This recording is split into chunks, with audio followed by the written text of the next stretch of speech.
extraordinarily lucky today to have Ahmed Rashid talking to us. He is, I will give him a little bit of a formal introduction, but he is one of the, as far as I'm concerned, he is one of the best and smartest people on Afghanistan and Pakistan out there. Somebody who really knows it from the inside, who's Pakistani, who has lived there, who grew up there, and really has not just an insider's understanding of the country and the region, more broadly also into Central Asia and the people, but also combines that with an absolutely superb understanding of the policy process and what's possible and what isn't, both for the United States and some of the other allies and friends of Pakistan. And I say this coming from somebody who used to work for the US government doing Pakistan. And it was wonderful to have a good interlocutor who could explain to me what was going on. But I'm now speaking as the head of the US program here at Chatham House. And we are extraordinarily lucky to have Ahmed with us. He'll speak for about 15, 20 minutes, and then we'll open up to Q&A. Can I ask everybody who hasn't turned your cell phones off, please do at this point. We are live streaming this. If they are silenced but on, they still cause havoc with the system. So thank you very much.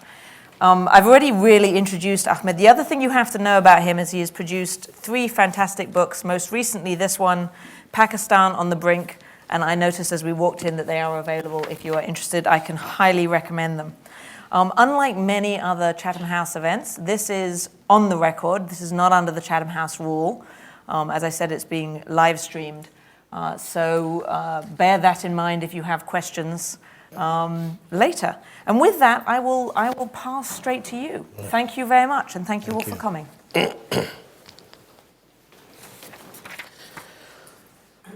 Well, thank you very much. It's lovely to be back here again, and a great pleasure, and especially having a new book. And thank you all of you for coming during your lunchtime.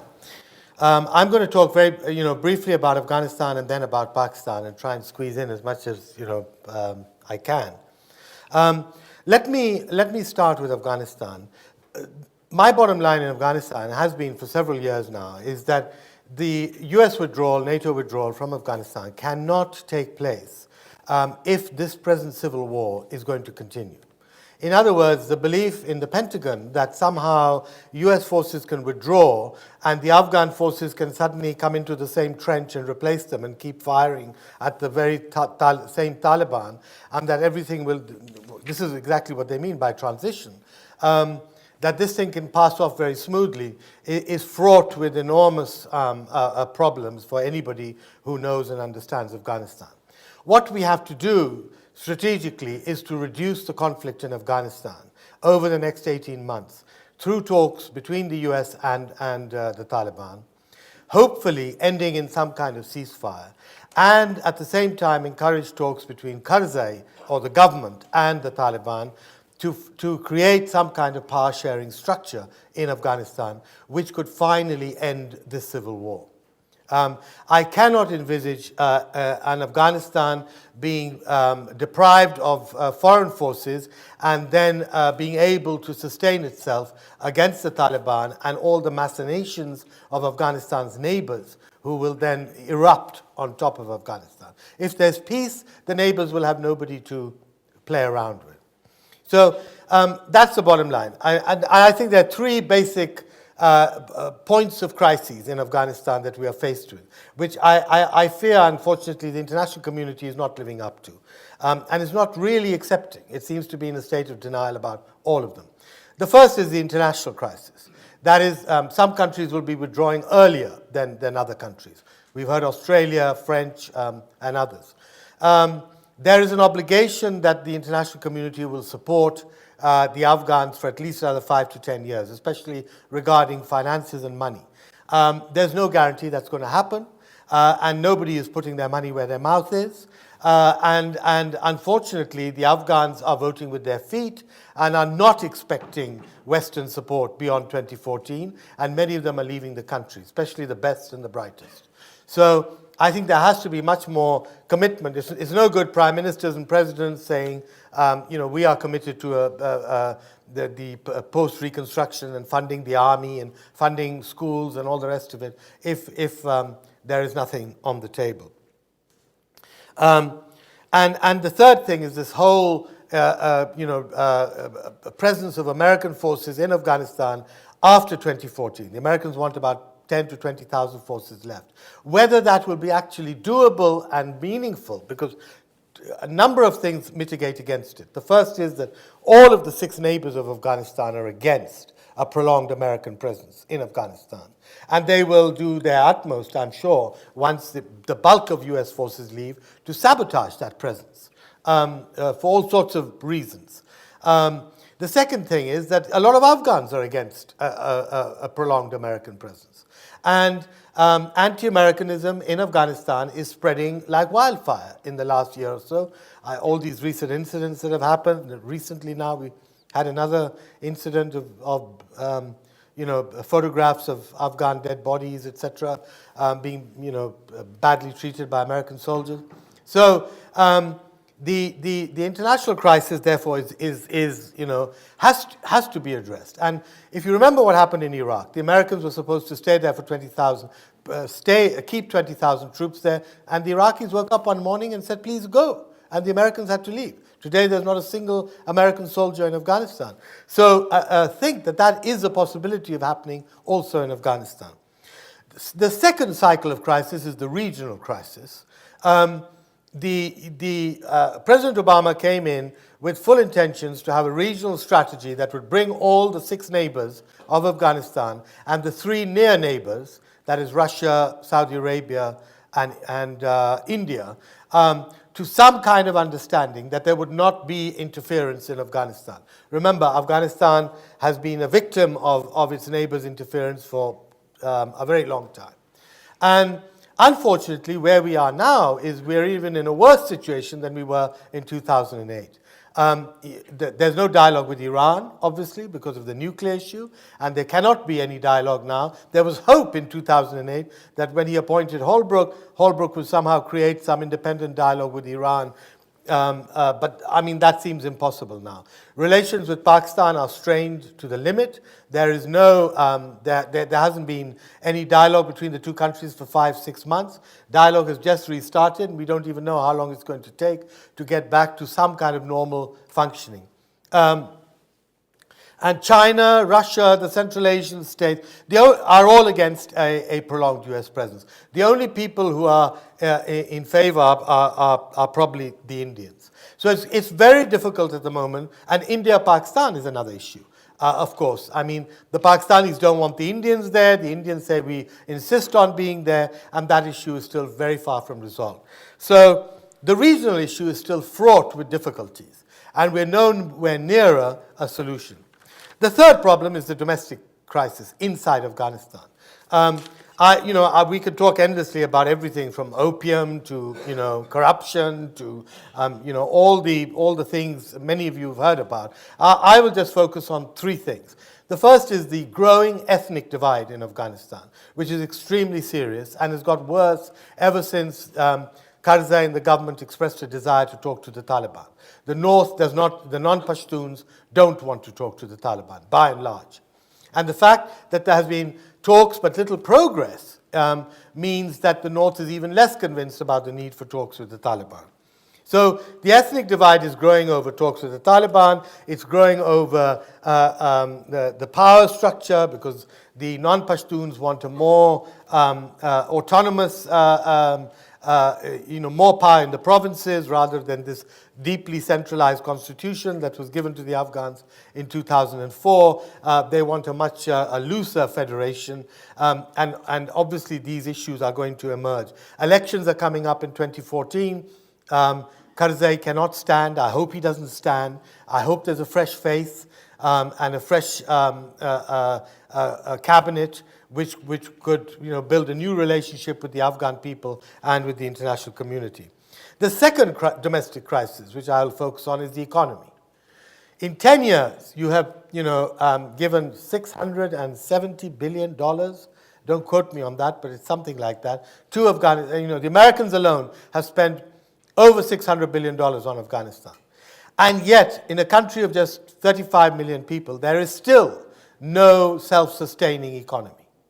We do not yet have an economy, even to the extent that the Afghans had an economy, frankly, back in 1978, when the communist coup took place, where at least there was a more or less self-sufficiency in food, and there was a small exportable surplus of luxury foodstuffs like fruit and vegetables, etc. We have not even been able to achieve that. We made a lot of progress in the social sector, education, health, and infrastructure, but actual economy which provides jobs to people. And that I find really difficult, because in a few months, tens of thousands of Afghans who service the foreign troops are going to be out of a job. And these are the very best of Afghans who've grown up in this 10 years. I mean, they're educated, they speak English, they're pro-democracy, they're pro-Western, they're whatever, you know. And these are the very Afghans who are part of this new generation who are going to be abandoned. And I think, you know, that is really a cause of enormous concern. And you know, these are the very people who are going to turn into economic refugees around the world. And create an illegal black market Afghan diaspora as they try and get out of the country. And finally is the question of the army. There's this belief that the Afghan army is essentially, you know, yes, it's riddled with drugs, it's illiterate, it's, you know, there's enormous 20% desertion rate or even more. But the key issue to me for US and NATO, who is this army going to be loyal to? Have the Afghans and the international community built enough of a state structure and enough of a state to which this army will be loyal to? And I would say no. Has Karzai got the credibility that the army would be loyal to the president and the next president who comes along? No. So essentially the army is going to remain loyal to its ethnic warlords, its tribal chiefs, the warlords who got them recruited into the army in the first place. And most important of all, you know, past Afghan armies, whatever their weaknesses, had an officer corps largely made up of Pashtuns from eastern Afghanistan who were able to rebuild the army in times of great strife and tension. I mean, I was there throughout the Soviet period. The Afghan army was actually rebuilt 3 times by the Soviets because there was a core officer group who were capable of doing that and who were loyal to the state, to the communist cause, to the state, and to the Soviets, of course. Today, you don't have any, first of all, you don't have enough Pashtuns in the officer corps, and you don't have this kind of professional officer class who are capable of building the army. So these are some of the domestic issues which need to be addressed more coherently by the US and NATO than what we've been hearing so far, which is that, you know, everything's hunky-dory, everything's fine, the transition is on schedule, as though the transition was some kind of robotic mechanism which would just happen automatically because we said so. I mean, there are all these problems. Well, certainly one of the biggest problems for Afghanistan is Pakistan. The tensions that exist between Pakistan and Afghanistan have not diminished in any way, they've grown. President Karzai is blown hot and cold constantly, but the real issue for the Afghans is the following. The Taliban leadership is housed in Pakistan. It is supported there by the military, the inter-services intelligence, and by the religious extremist groups who today are back on the streets in large numbers. There's an enormously large support structure which didn't exist just in 2001. It's been there since the 80s and certainly since the 90s when the Taliban emerged and they took over Kabul and ruled Afghanistan. So, and the support structure in Pakistan has actually increased and widened. There are more extremist religious groups wanting to fight for the Pakistani groups, wanting to fight for the Afghan Taliban today than there were 10 years ago. I remember when I wrote my first book, Taliban, I estimated that 80,000 Pakistanis had fought for the Taliban in the 1990s, before 9/11. So you can imagine what that figure might be today after 7 years of warfare against the Americans. And by the way, I mean, it's much easier to organize militants to kill Americans rather than it is to attack, you know, the northern groups. So, and the key issue for the Afghans is that, look, Pakistan now, definitely, in my opinion, supports a peace process. It supports talks with the Taliban. It does not. It fears a Taliban government in Kabul. It would much prefer a power-sharing agreement. So, in that sense, it's completely in line with what Karzai himself wants, except the one difference. Karzai has been asking time and time again for Pakistan to deliver Taliban so he can speak to them, and Pakistan has refused so far. And this is the essential conundrum. Not only that, but at this, I mean, if you read my earlier book, Descent into Chaos, the fact was that why did the army determine that we should give sanctuary to the Taliban back in 2001? And the determination was that we didn't like the Northern Alliance, who were then in government. We didn't like India's growing role in Afghanistan. But the essential thing was that when the end game happens, we will have this major card in our hand, which will be the Taliban. And we will deliver the Taliban for peace talks, in which Pakistan itself will play a major role, and we will deliver the Taliban to the Americans, to Karzai, to whoever. And yet so far, despite the Americans are asking and wanting, Karzai asking and wanting, for the last 4 years, Pakistan has so far not delivered any Taliban for a dialogue. And as a consequence of this, the dialogue that is taking place between the Americans and the Pakistanis is the Americans have actually bypassed Pakistan and the ISI and the military. And the dialogue is being held, as you know, in Qatar, through the good auspices of the Germans. And the Taliban asked for this dialogue. And they asked for a dialogue that did not include Pakistan, their sponsor. So they are frustrated and fed up also with Pakistan. And really, there is a crying need for both sides now to engage with one another, the Taliban and the Kabul government, the Taliban and the Americans. And this needs to be done with the help of Pakistan, which so far seems unwilling to do so. Now, having talked about this conundrum, Pakistan right now is in a crisis, and we are faced with a huge economic crisis that is not just at the macro level, but is affecting day-to-day events. We have no energy. Industry has collapsed. In my home city of Lahore, there's been no gas for 6 months. Electricity is off for 18 hours a day. How do you expect hospitals, schools, factories, anything to function reasonably?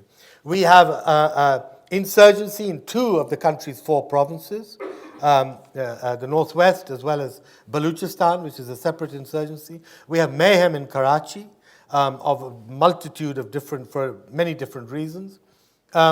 We have an unbearably fast-growing intolerance to minorities, the massacres of intolerance towards Christians, Hindus, Sikhs, and within the Muslim fold, particularly the Shias, Ahmadis, Ismailis. Almost every minority in Pakistan is being attacked without any state protection whatsoever. And the minorities are not able to go to seek protection from anywhere. And so there is a real sense of, as the title of my book is, that many people feel that Pakistan really is on the brink. And this time I think, the argument is that, people have said, Pakistan will always muddle through, but this time really, the very basis of ordinary people's lives are being made worse by the present crisis. Now, how did we get into this mess? Now, many people will, go back to 1947 and the British and partition and Mountbatten and the whole thing. Others will go back to the war with East Pakistan, the loss of East Pakistan and the creation of Bangladesh, the defeat of the Pakistan Army in 1971. And others will go to the betrayal of the Americans, or etc. I really take as my starting point, and I think it's a critical starting point, and that is the end of the Cold War, 1992. What the end of the Cold War does in the Third World, it forces countries to drop their dependence on one superpower or the other, drop the kind of bailouts that they were receiving to be, and Pakistan was a major recipient of American bailouts. We were very much part of the Cold War alliance against the Soviets, etc., and stand on their own feet. And that involves, of course, building good neighborly ties, building trade, building up new industries, encouraging the private sector. We do absolutely none of this. None of this. We persist in our old way. No new industry is built. Globalization passes us by. High tech goes to India but passes us by. And there is absolutely no economic or social reform that is carried out of any value whatsoever in this period. And the reason? Because the military is fighting 2 wars throughout the 90s. This period, the Clinton period of growth in so many, if you look at Indonesia, Singapore, the military is fighting a war in Kashmir. We turned the nationalist movement in Kashmir into a jihadist movement, which spawns all kinds of deep uncertainties for Pakistan by the late 1990s. And we are fighting a war in Afghanistan by supporting the Taliban. We have hundreds of soldiers and technicians and thousands of fighters fighting with the Taliban against the Northern Alliance. And as you know, in Afghanistan, then by 96, bin Laden comes, and actually the Taliban refuse to listen to Pakistan anymore, because they get the support they were getting now comes from bin Laden. So in the 90s, rather than face up to the end of the Cold War and deal with these real need for domestic, economic, and social reform, we are fighting 2 wars. We are obsessed with keeping our so-called enemies at bay. We do not make friends with our neighbors. We make enemies of our neighbors. We do not build trade ties and encourage pipelines and gas and oil from Central Asia and feed it into India, which was a big thing. So the crisis of the state, I think, really starts from there. And that, of course, was then followed the American, the American invasion of Afghanistan, the occupation of Afghanistan, and then we have a military regime which for 10 years basically conducts a covert, secret foreign policy with the Americans at the expense, basically, of the Pakistani public. We don't know what happened, but drone attacks, all these renditions, Guantanamo, almost every facet of U.S. policy was carried out on behalf of the Americans by General Musharraf, completely covertly. And clearly, that policy had to come to a crunch because, when we had elections, we had a civilian government. Tragically, Benazir Bhutto was killed, and I think she understood the conundrum that we faced far better than perhaps any other politician in the country. But she was killed tragically just before the elections. And we've had a People's Party government since then, but it has veered towards either complete capitulation to the military or some kind of opposition to the military in which it has been put down very swiftly. So what we really need now is to carry out those social and domestic reforms, which we failed to do 20 years ago. We need to build ties with our neighbors and stop, this playing ducks and drakes and cat and mouse with all our neighbors. And we need to carry out sufficient economic reforms which will convince both Pakistanis and the world that we are very serious about economic reform. We are, I was just discussing with some friends, we are in such a state today that few countries are willing to invest in Pakistan. Few private sector investors are willing to come. Perhaps the only countries who will invest in Pakistan are our neighbors. And it is precise, India is investing around the world, and I hope that these trade links with India, etc., could develop. But so far, the army is blocking investment, Indian investment in Pakistan. This has to change. We cannot be depriving ourselves of private sector investment at this critical moment when we need this aid so badly. Anyway, I'm going to end here and just, hope that I do have some, believe it or not, some very positive messages also in my book, about the future of Pakistan. I mean, the youth, I think, is very active. There's frustration with the existing political parties, and there's a lot of other activity that goes on in Pakistan. But unless we get the overall strategy right, we're not going to be able to get our domestic scene in order. And lastly, on Afghanistan, I hope that there will be much more introspection by the governments who have troops in Afghanistan and want to withdraw, much more introspection about the problems of leaving and the problems for the Afghan people. Thank you very much indeed.